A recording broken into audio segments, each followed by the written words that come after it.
You're entering the vicinity of an area adjacent to a location. The kind of place where there might be a monster or some kind of weird mirror. These are just examples. It could also be something much better. Prepare to enter the scary door. So I've gotten quite a few comments requesting I make a video talking about bedtime stories. I wasn't quite sure whether you guys meant Tim and Eric's bedtime stories or the 2008 Adam Sandler movie, so I'll just go ahead and do both. But first up, Tim and Eric's bedtime stories. Each week it's a dark, disturbing story from the twisted minds of Tim Heidecker and Eric Wareheim. Now listen, I know you're Eric's son, but I don't mind coming over here and giving you a little discipline.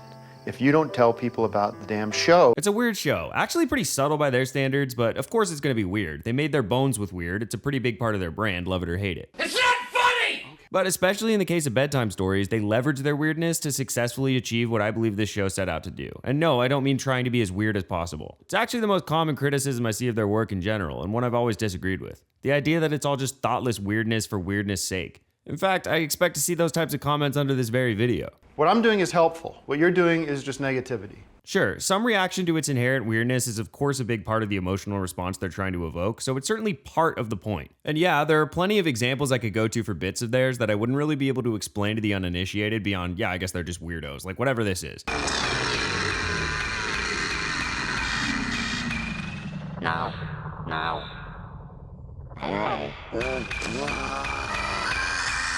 But defining it solely by its strangeness is a frustratingly reductive claim. Tim and Eric's bedtime stories may not be the funniest thing Tim and Eric ever produced. It may not even be the most disturbing thing Tim and Eric ever produced. In fact, it may not even be the most disturbing horror anthology series on Adult Swim. What it is their most wildly creative, unpredictable, and nearly impeccably executed oddity. I'm gonna do a different kind of play. My play. More importantly, it's maybe the best testament to the value of their weirdness, because underneath all the diapers and pierogis and butter-making child-collecting lesbians, there's something more thoughtful going on. The defining elements of this series were all at least hinted at in their previous work. A cinematic horror anthology in the style of The Twilight Zone or Black Mirror to meld it all was the natural next step for them. The anthology format allowed them complete creative freedom to take these elements and incorporate them into a varied collection of strange short films. Hey, I'm Dennis Murphy. Just moved in. I'm gonna call you Murph. Welcome to the sack. Thanks so much. What are you, some kind of computer nerd? Yeah, you got me. I'm a network guy. Oh, perfect. I got a bunch of computer problems I'm gonna put you on. It's your face, Murph. It's your children's face. Oh! Honey, Bye, Daddy. I don't want to go. Goodbye, Dennis. These were really entertaining and engaging, and would often be some combination of hilarious, atmospheric, depressing, disgusting, unnerving, or disturbing. There you are. You've got one hell of a rod there. Ah. Boom me boom. Splish splash goes the milk into my palm. It also took these elements and with surprising restraint packaged them in a much more accessible way. Instead of the bad public access show aesthetic and frantic pace of Awesome Show, these episodes were often really well shot, presented cinematically, and paced deliberately. Though the content itself was bizarre, the presentation was professional. Stick your penis into the tip and give us a little urine. What? And there was that baseline of real production quality that created new expectations for quality across the board. It mostly really worked. The area in which this production quality upgrade is really called for is the horror of it all. Not that they couldn't have pulled a lot of this off in their more typical lo-fi style. Something like This House Has People in It comes to mind for really effective horror comedy in that vein. But taking these filmmaking elements seriously, the music, the cinematography, the sets, it absolutely elevates these stories. Just look at the episode Tornado. It's a standout to me because it's played so especially straight. Met the tornado. It ripped the septic tank out of the ground and it landed right on St. Charles Hospital. Matt, your semen is everywhere. The filmmaking and visual style is so serious that if you watch this with the sound off, you would never know how truly ridiculous it is. And I've talked to Father Krang. He basically runs things at the hospital, and we think we can bury this whole thing. If you agree to simply have your testicles removed. What it really is a really well-made and compelling short film that takes its time setting up its characters and successfully hits real psychological thriller beats. You're not gonna put me under? It will be good to have that pain in your memory to remind you to treat your body with more respect. Jesus, just think of our Lord and the pain that he endured. Thing is, it's all done on the foundation of the insane premise that a creepy priest wants to force a man to remove his testicles because he had caused a disaster by masturbating so much as a child. Clearly, the horror is in the foreground, and the humor comes from how batshit the premise is and how seriously it's being presented, despite. Somebody help me! No! No, I have to get this priest balls out of me! I have to get them out of my sack!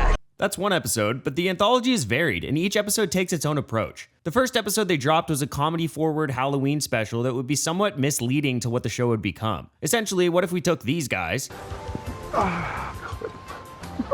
and put them in a haunted house?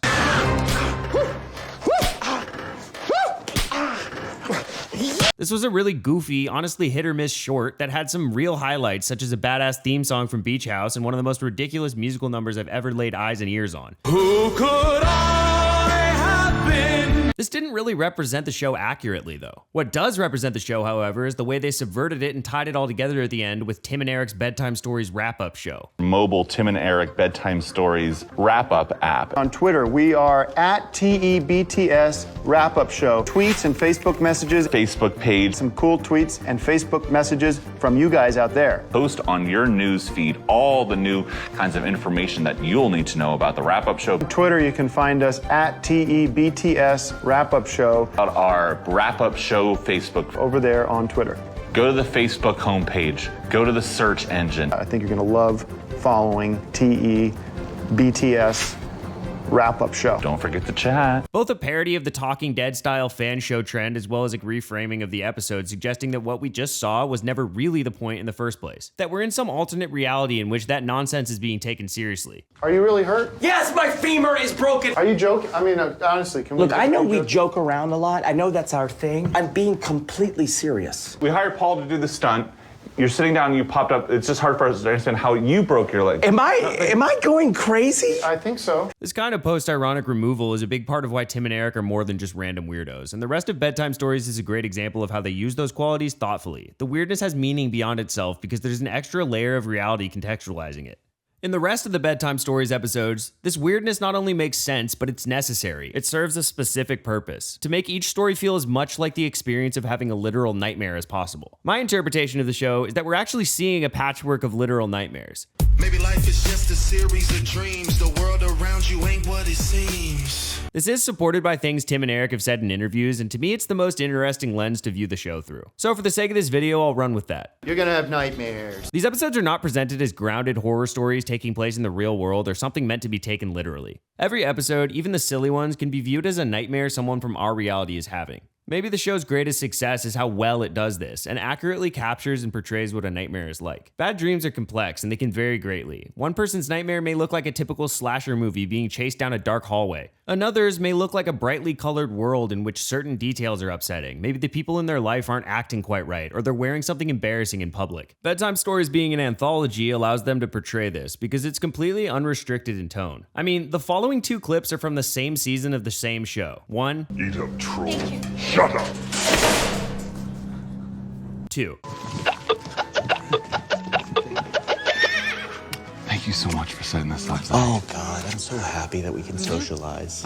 I'm struggling to think of a single show out there with a more extreme difference in tone from episode to episode. But that's the point. The show is presented essentially as a string of nightmares, a diverse mosaic of different bad dreams, which is the glue that holds it together, the cohesion to its chaos.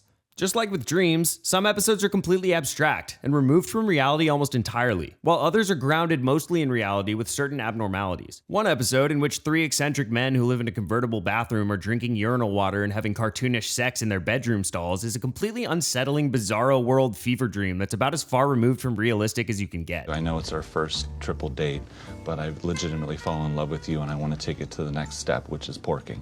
Another story about a struggling actor with a secret past in the tiny penis porn industry under the name Tony Cheese. Tony Cheese? Who ends up having an affair with his new roommate's mother is absurd, but in the ways that count closely resembles real life and could feasibly happen, I guess. Tony Cheese, the porno star with the tiny penis. He does have a very small penis. Point is, it's a spectrum, but the show nails these moments in dreams where people aren't quite acting right. Listen up, I want to introduce you to my new neighbor, Murph, right here. Murph! Or little things will be unsettlingly awry. The episode The Duke is also presented with some realism, but shows us competitive lotto ticket scratching as if it's completely normal and as though there's some skill to it beyond blind luck. You remember everything I taught you, all right? Sons, raise your coins. Let's scratch. Just concentrate. That's it. Nice, easy stroke. The world conditions are slightly off kilter, but the personal story of the man who we can assume is having the nightmare is truly bizarre, as he's hypnotized into thinking that he is his wife and her new lover's son. It really nails the dreaming phenomenon in which changes are unsettling, but you can't figure out why. Everyone accepts them as normal in the dream, so you give in to accepting that strange reality until you finally wake up. These reality warping dream scenarios are often disturbing, but they're also mined for humor quite a bit. Tim and Eric have always cultivated this odd style in which people will do simple tasks in the weirdest way possible. Actually, I'm pretty thirsty myself. Not an issue. Oh, yeah.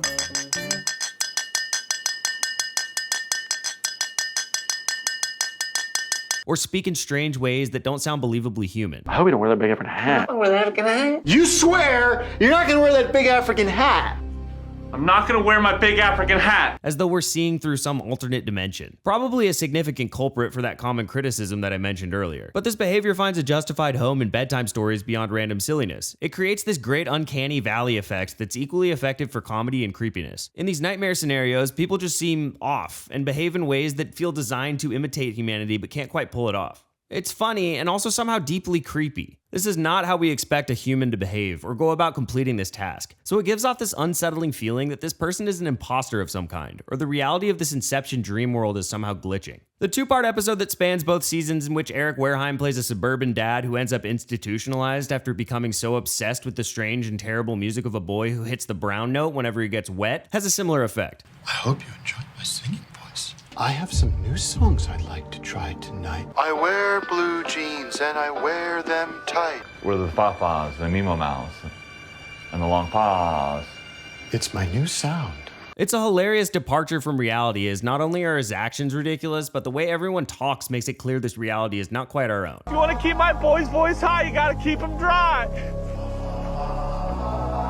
You want to keep my boy's voice high, you gotta keep him dry, Randy. So we have these funny, scary stories that creatively make the most of their nightmare setting. Great stuff, but I think we can dig a little deeper, because I think all of this nightmare world building isn't just random fever dream nonsense for goofs and spooks. Quick aside, as a bit of a horror head myself, I recently saw the horror comedy film Beau is Afraid. The movie, in my interpretation, is essentially a 3-hour-long nightmare in which a man's crippling fears, anxieties, repressed traumas, and sexual hang-ups manifest as horrific situations, strange characters, and a monster that I don't care to think about it anymore. If you know, you know. My complicated feelings about the movie aside, all I could think about while I was watching it was this is Ari Aster doing bedtime stories. And you can't tell me it's a stretch for him to have been influenced by Tim and Eric when this is his first short film. Anyways, the synopsis I just gave for Beau is Afraid could double as an explanation of what bedtime stories is really about. The real human woes that people experience presented as they would manifest themselves in dreams. In an interview about the show, Eric Wareheim explained the driving force behind the show's creation to be their way of dealing with the stresses and fears that come along with their aging. That's why every Bedtime Stories episode deals with someone's life unraveling in some different way. As with nightmares related to real-life fears, a lot of these scenarios are hyperbolized versions of the worst-case scenarios. In looking at each episode as if I'm seeing a normal person from our reality's nightmare, I imagine what's going on in that person's life that would manifest this way. Take the episode The Endorsement.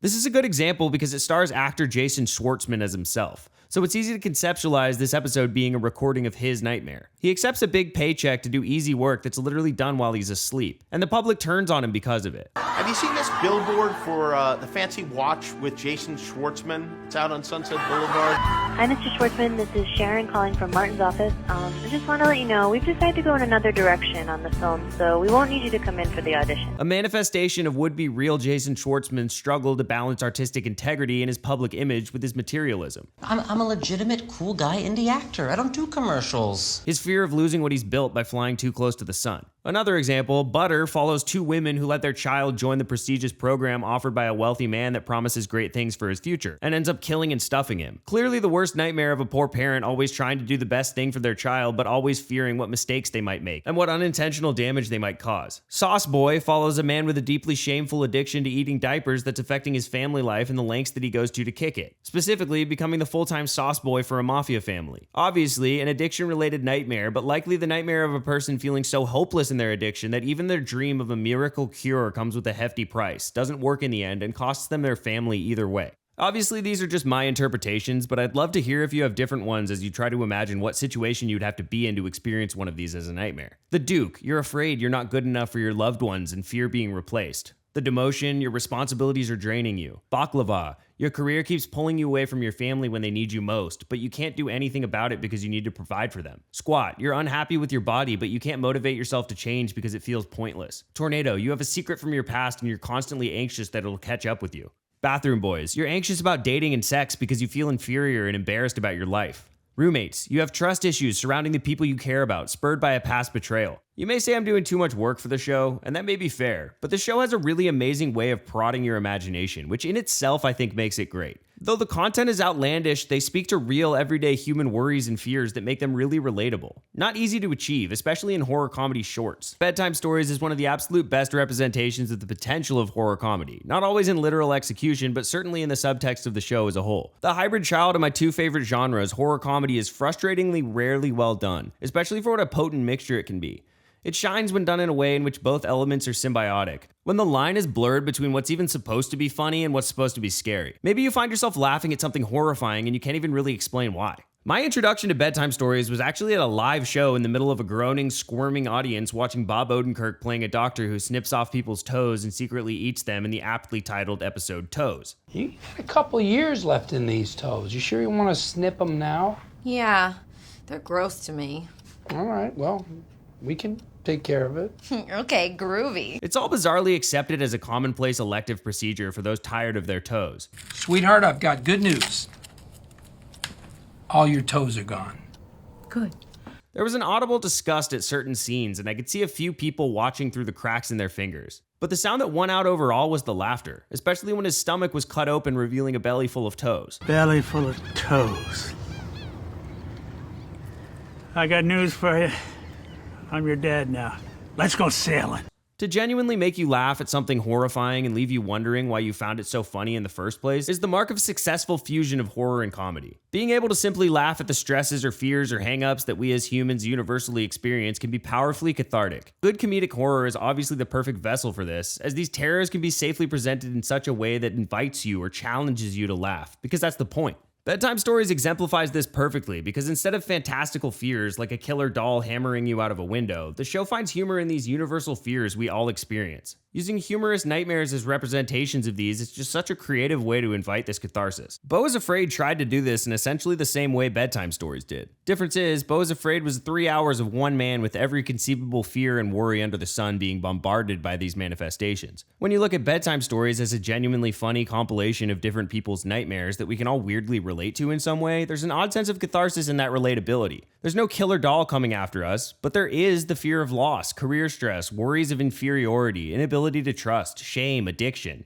And we all know how our imaginations can exacerbate these fears, especially in our dreams. In the same interview from earlier, Eric said, "This series is a sort of comment on our own mortality in a way. Any day now we're gone. A lot of people shy away from that, but we're just kind of embracing it and making it our own. These horrible things that happen to humans. But we try to do it in a way where people can laugh about it." So, did Bedtime Stories succeed in what it set out to do? Well, I once sat with an audience of people, all with their own fears and worries, likely overlapping with those of whoever was next to them, all laughing hysterically at the story of a man with a disgusting compulsion that costs him his job, his freedom, and eventually his life. I'd call it a success.